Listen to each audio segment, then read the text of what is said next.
qui al punto Telefriuli, ospite graditissimo l'amico Edi Fertoldi, dopo giornalista. Sentivo le sue telecronache radiofoniche all'Udinese veramente entusiasmanti. Benvenuto Edi. Grazie Enzo, grazie. Bene, allora in qualità di primo cittadino, sindaco di Lestizza, naturalmente è una tua nuova avventura, 2 anni che sei al timone del comune di Lestizza. Qual è la situazione, Edi? Ma guarda, facendo un quadro generale del nostro comune, do qualche dato: è un comune che è leggermente sotto i 4.000 abitanti, è un comune che ha 6 frazioni con delle difficoltà per certi servizi, le ricordo brevemente: Galeriano, Sclaunicco, Spoleto, Villa Caccia, Santa Maria e Lestizza ovviamente, ed è un comune che, soprattutto per quanto riguarda i rapporti con la cittadinanza, per quanto mi riguarda, sono stati una sorpresa. Io devo dire che è un comune in cui l'associazionismo, in cui la voglia di aiutare gli altri, per me è stata una sorpresa. Ecco, magari poi, se vuoi, ne parleremo anche di questo. Sì, certamente. E ti elencherò tutte le nostre associazioni che ci danno davvero una mano, e guai se non le avessimo, perché purtroppo, come ben sai, certi comuni in carenza di personale hanno la necessità proprio di avere supporto delle persone, e devo dire che questo a Lestizza non manca. Ecco, anche questo tema lo vedremo. Intanto vediamo la situazione un momentino dei lavori pubblici, degli investimenti e delle cose che state facendo in questo momento magari.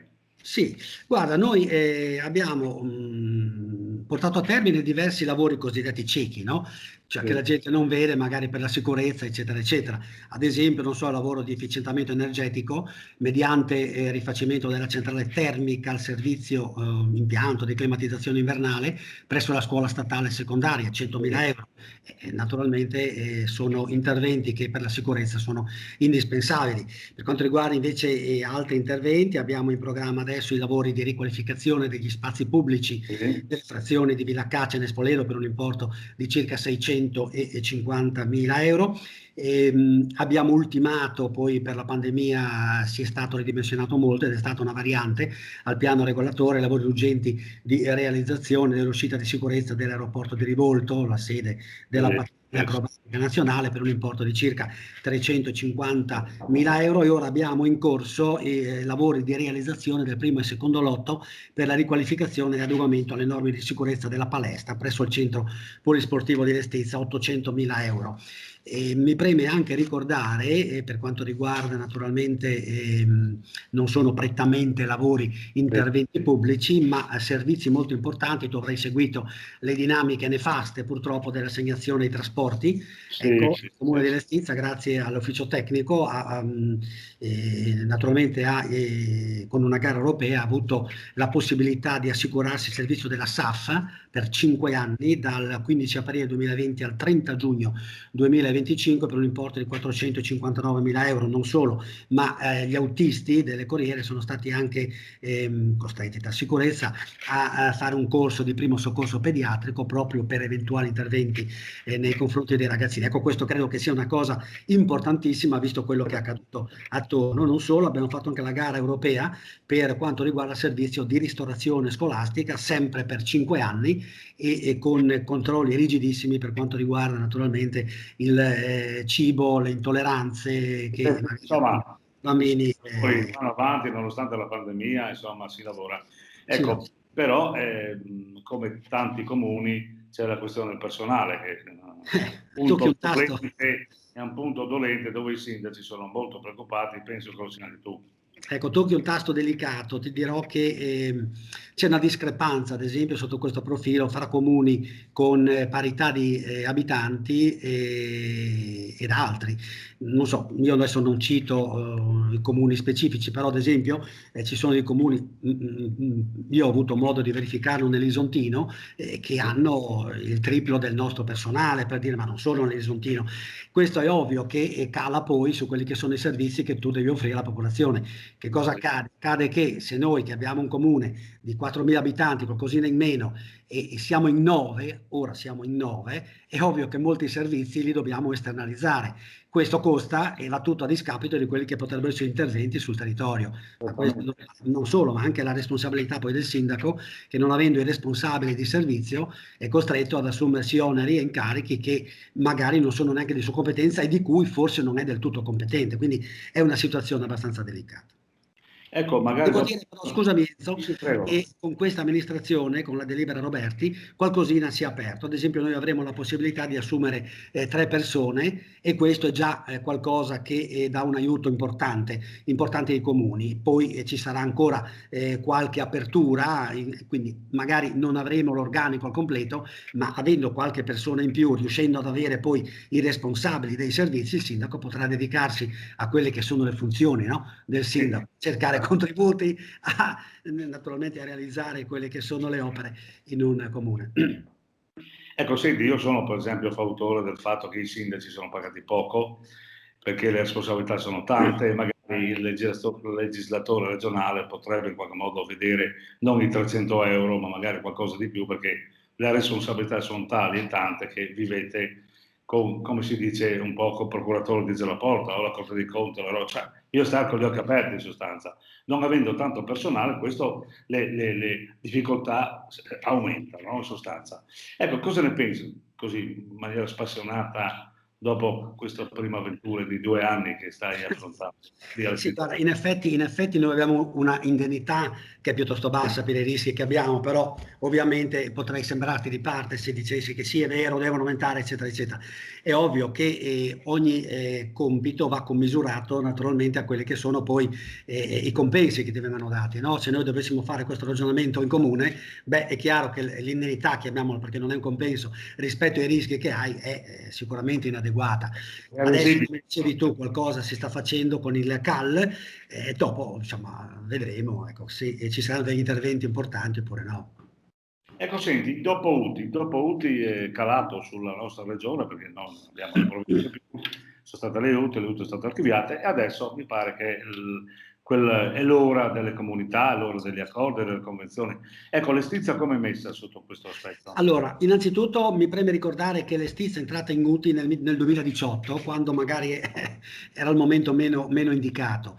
Questo cosa ha comportato? Ha comportato ad esempio che tanti contributi che sono stati dati per le piste ciclabili prima del 2018 non sono arrivati all'Estizia ed è stato uno dei punti principali che noi abbiamo dibattuto perché era uno dei primi punti nel nostro programma.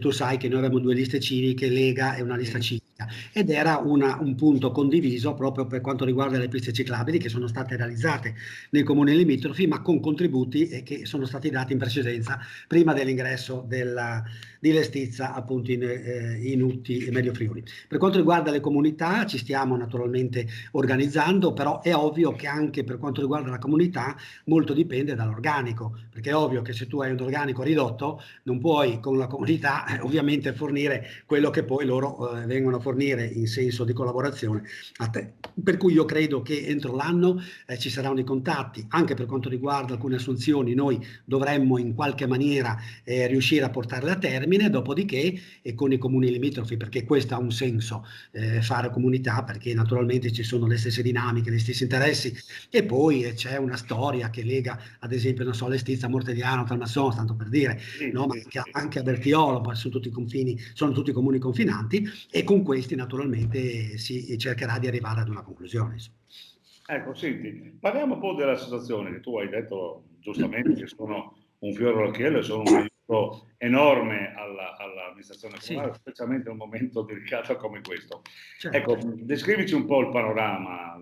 Guarda, noi abbiamo tantissime associazioni, ad esempio ti cito le prime 3 che sono quelle che ci aiutano per la gestione dei ragazzi, per la preaccoglienza, per il trasporto, per poi anche quando arrivano, sono la MUNUS, l'Anteas e il Comitato dei Genitori e sono delle persone che io, visto che ho l'opportunità, ringrazio, con le quali mi trovo spesso questo, perché sono, ad esempio, l'Antea sono nonni vigili, no? Sono tutti pensionati, ogni mattina con la loro voglia di dare una mano si presentano all'istituto comprensivo, accompagnano i ragazzi, li accompagnano poi fino a dove naturalmente ci sono le maestre che li portano all'interno delle aule, quindi è sicuramente un servizio molto importante. Abbiamo la MUNUS, un'altra organizzazione che accompagna le persone più indigenti, quelle naturalmente che hanno meno possibilità ad non so, effettuare delle visite negli ospedali per le medicazioni e tutto quello che ne concede, che ne consegue. Anche il comitato genitori che si occupa del doposcuola, anche della preaccoglienza, e anche il comitato genitori dà una mano poi all'Anteas per il servizio scuola. Questo per quanto riguarda la scuola, però poi abbiamo anche associazioni che, beh, inutile che ti ricordi la protezione civile, che è il nostro fiore all'occhiello. Su questo credo non ci siano problemi, ma abbiamo, per dire, su 6 frazioni 4 associazioni donatori di sangue, quindi voglio dire, è una cosa molto importante. Non so se è sparito qualcosa, perché tu mi vedi? Sì, sì, sì, per un comune così, diciamo così, di media grandezza è una cosa importantissima, no? Sì, ma Perché abbiamo anche 3 associazioni di alpini, per dirti, adesso te li cito, poi magari chiedo scusa se mi sfugge qualcosa, ma è veramente per un comune come Lestizia importantissimo, perché, ripeto, loro sono sempre disponibilissimi a dare una mano, e credimi, è veramente importante. Ma poi abbiamo anche le associazioni sportive che sono anche un orgoglio, perché ad esempio per quanto concerne la ginnastica artistica, noi abbiamo Daniel Zanello che si è classificato terzo ai nazionali per ginnastica artistica alle parallele, quindi non scherziamo, insomma sono ragazzi che adesso con l'intervento che faremo anche nella palestra cercheremo di rendere anche più agevole le sedute di allenamento. Abbiamo la polisportiva comunale, il gruppo pallavolo Nespoledo, abbiamo gli amatori calcio, insomma abbiamo veramente tante cose. Poi abbiamo 2 cori, abbiamo 4 associazioni teatrali, credimi, è una scoperta che ho fatto, che mi ha riempito di orgoglio, credimi. ecco, mi fa piacere, mi fa molto piacere che tu descriva il tuo comune così con tanto entusiasmo, tanta voglia, e vedo in te proprio una persona molto, molto attiva. Senti, in conclusione di questo bellissima chiacchierata, cosa pensi del governo nazionale? Qui siamo tutti dentro, Guarda, come la pensano tutti, beh, insomma, è un momento anche difficile per la nazione, no? certo, io credo che comunque con l'avvento di Draghi e Figliuolo sia cambiata la musica. C'è c'è una persona al governo che comunque ha una qualità che prima forse non c'era, è apprezzato a livello mondiale, ed essere apprezzati ti apre 1000 porte. È una persona che è competente, è una persona che ascolta tutti, però poi alla fine prende forse le decisioni più idonee. Io non ho tessere, non ho colore partito, però obiettivamente credo che questa persona sia in grado di cambiare un pochino le cose. È accaduta anche a livello regionale, dove naturalmente si parla di questi enti di decentramento regionale, no? Con servizi sovracomunali praticamente di area vasta, che dovranno riportare alla ricostituzione delle province. Questo è. Ci si augura che non passino attraverso il Parlamento, perché altrimenti andremo alle calende greche. Poi la legge costituzionale, che è la stessa usata per cancellarle, insomma, le province, no? Tempi lunghi e senza numeri, tra l'altro credo in Parlamento. Io, se le cose andranno come intende fare l'assessore Roberti, un po' tutto il centrodestra, e quella che è scritta praticamente, mi pare anche approvata in commissione paritetica, e quindi dovrebbe essere molto più rapida, molto più breve, dovrebbe solo passare poi per quanto riguarda l'approvazione del Parlamento, ma quella è poi definitiva, quindi non è un grosso problema, perché la delibera del Consiglio dei Ministri non dovrebbe creare problemi. La paritetica è stata ricostituita, qui ci sarebbero i numeri, mi auguro che si possa, insomma, percorrere questa strada, non quella del Parlamento. Benissimo, io ti ringrazio Edi per la tua Io ringrazio te, disponibilità. Enzo, per avermi dato la possibilità di parlare un pochino del Comune di Lestizia. Va bene, allora io sarai sicuramente richiamato da me all'ordine a dire vieni a dirci qualche cosa nuova Va su. bene, ad aggiornarti per cosa Perfetto. va bene. Edi e buon lavoro a te e a Grazie, tutti. grazie Enzo, e buon lavoro anche a te. Ciao. Mandi.